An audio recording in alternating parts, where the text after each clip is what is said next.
For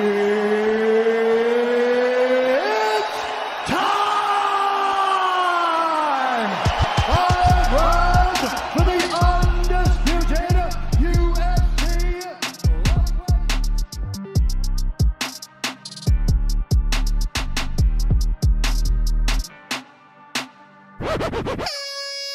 Et salut tout le monde, j'espère que vous allez bien, c'est Nico.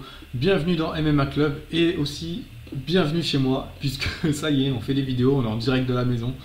Donc bienvenue dans mon humble demeure.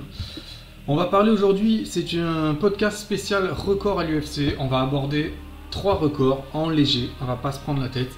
Si vous êtes prêts, attentifs, impatients de savoir de quoi je vais vous parler, eh bien tendez l'oreille, c'est parti. On va aborder ce premier record. C'est un record de longévité chez les poids lourds. C'est Andrei Arlovski avec 37 combats. Le géant biélorusse a commencé sa carrière à l'UFC en 2000, à l'UFC 28. Il quitte l'organisation sur 3 victoires d'affilée en 2008. Peut-être une histoire de contrat. En tout cas, il obtiendra un titre intérimaire défendu 2 fois, puis perdu 2 fois contre Team Sylvia. Hors UFC, il a enchaîné le bon et le moins bon, avec notamment 4 défaites contre les monstres Kharitonov, Fedor Emelianenko, Bigfoot Silva, Brett Rogers, au Strikeforce notamment. C'est en 2014 qu'il reprendra du service à l'UFC contre Brendan Schaub. Si vous ne voyez pas qui c'est le podcasteur fringué comme un ado là en ce moment. Mais non, mais je plaisante parce que Brendan Schaub, j'aimais beaucoup. J'étais dégoûté qu'il arrête le MMA. C'était vraiment un combattant attractif. J'aimais bien son délire. Voilà, bon bref, il a gagné ce combat. Il a enchaîné 4 victoires. Il a eu derrière 5 défaites. Un assez incroyable d'ailleurs, dont Ngannou, Stipe Miocic, Josh Barnett, Alistair Overeem, plus tard Taichi Iwasa et Rozenstruik. Donc ils l'ont gardé quand même.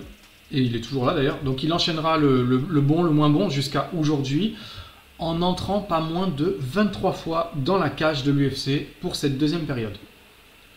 Au total, donc, ça fait 37 combats sous la bannière de l'UFC. En 2018, il aura passé pas moins de 60 minutes dans la cage, soit 4 combats de 3 rounds entiers.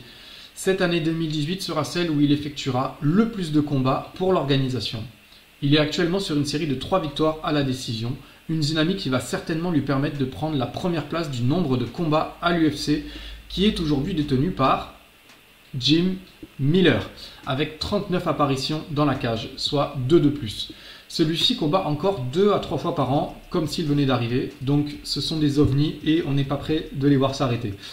Le vétéran de 43 ans en est donc à 22 victoires, 14 défaites et 1 no contest à l'UFC. Il aura la possibilité de porter son bilan total à 34 victoires, peut-être, ce week-end contre Jack Collier. Voilà pour ce premier record à l'UFC. On passe ensuite au deuxième record. Pour ceux qui aiment se refaire des events old school, ce record est incroyable. C'est le record du nombre de KO-TKO le plus élevé dans un event, et c'est l'UFC 92. C'est Rashad Evans contre Forrest Griffin qui remporte la première place avec 8 KO-TKO sur 10 combats et seulement 2 décisions, dont Yushi Nokami. Il y a eu d'autres events avec 8 KO, c'est déjà arrivé, mais il y avait plus de combats sur la carte. Donc celui-ci a le mérite d'avoir 8 KO avec un nombre limité de combats. Donc sur cette carte, vous pouvez également retrouver le TKO de Frank Mir sur Minotaur Nogueira. Il y a Quinton Jackson qui met KO Wanderlei Silva, donc Rampage. Il y a le TKO de Cheick Kongo contre Mostafa Al-Turk.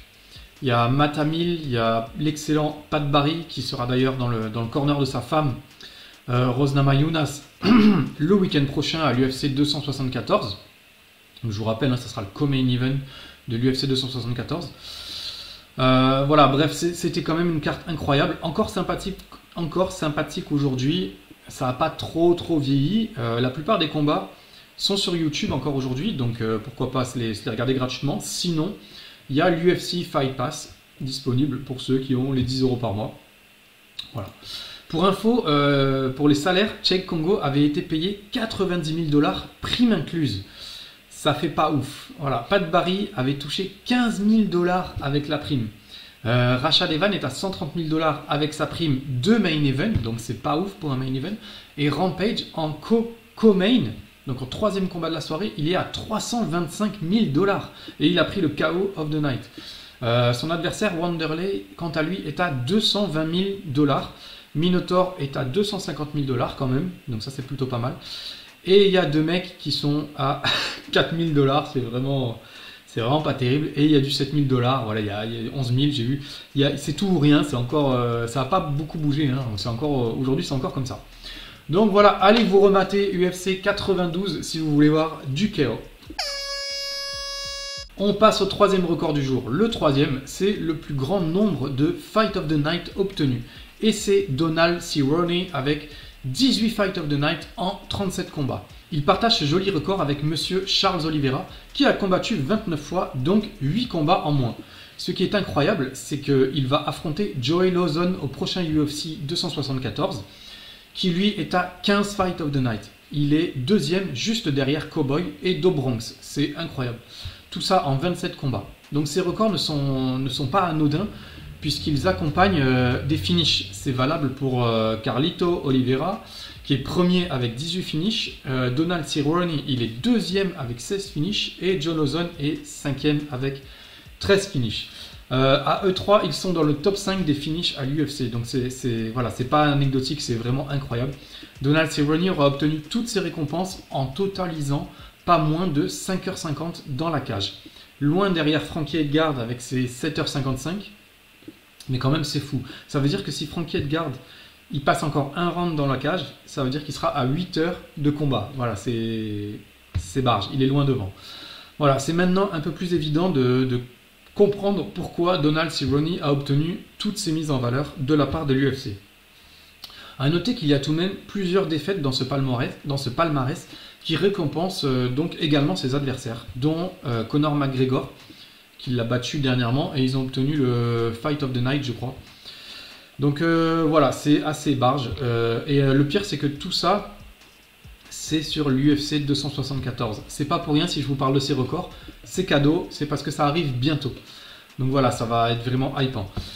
Voilà pour ce deuxième épisode des records à l'UFC, beaucoup moins fatigant que le premier où j'étais allé chercher des stats assez dingues, assez fatigantes. Là, on reste plutôt sobre, on est vraiment léger, on est dans l'actualité, donc c'est vraiment cool. Voilà, MMA Club, c'est terminé. Pour une fois, c'est sur YouTube en vidéo, alors lâchez ce petit pouce vers le haut, hein, pas celui-là, hein, celui-là.